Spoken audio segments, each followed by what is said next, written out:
Welcome to this Windows channel, and this is the Tech News Update. We are Monday, June 11th, 2018, and today in our Tech News Update, we have E3, the huge gaming show where everything gaming is announced, where everything gaming is ruling the world. It's about to start 12th to 14th of June, which means tomorrow until Thursday. But there are a million of announcements just before it. So as we get closer to E3, tons of games announcements already started to show up.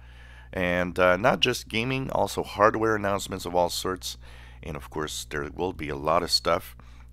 Once again, as we were saying, there's not a lot of new consoles or anything.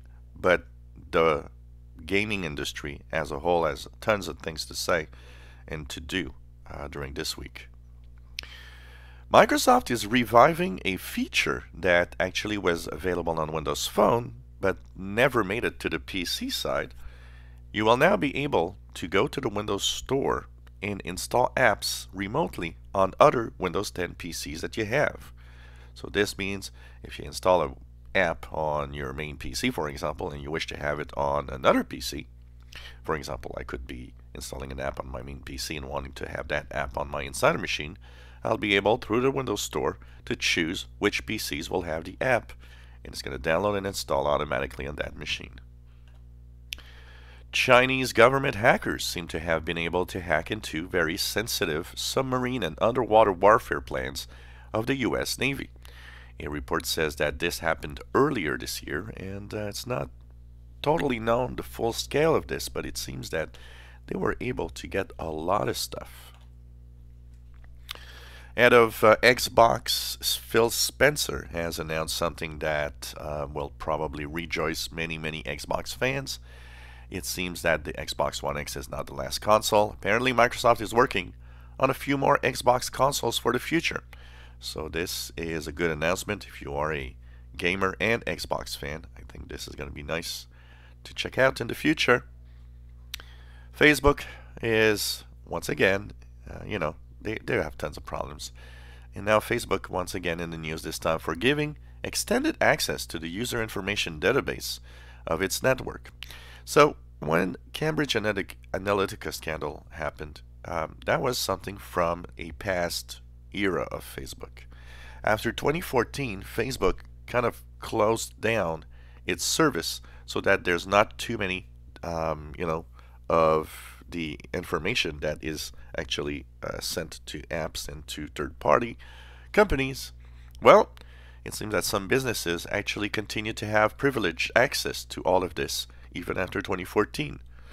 Another reason why Facebook needs to really fix up its service.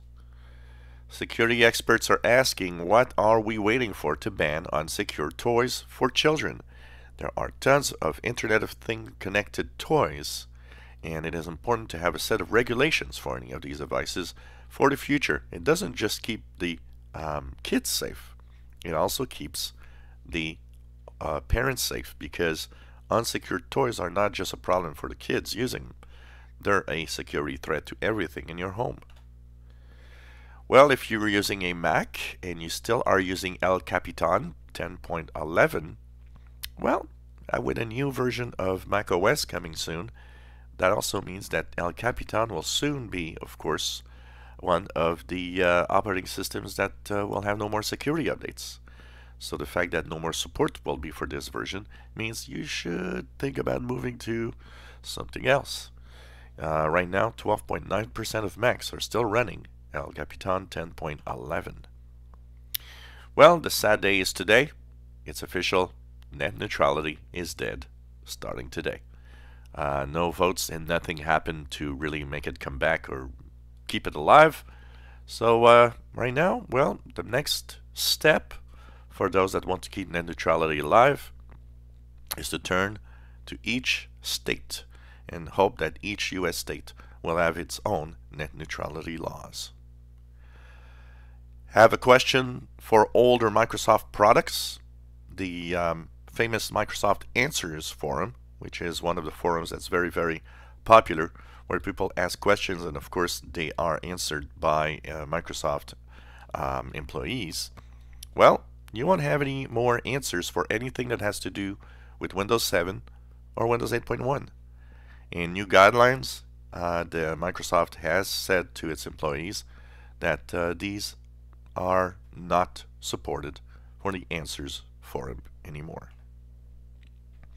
Still using Yahoo Messenger? Better change to an alternative service. It will stop working on July 17th, and although not everything will stop immediately, you will soon lose all capabilities, so you better look elsewhere. So, look for alternatives like maybe ICQ. It still exists and is not a bad choice. 25% of employees, according to a survey, use the same password everywhere. And this survey is proving that there needs to be some IT training and some security training for employees to make sure that they understand the security risk behind using the same password. And this was the Tech News Update for Monday, June 11th, 2018. You enjoy videos, please subscribe, give us thumbs up. Thank you for watching.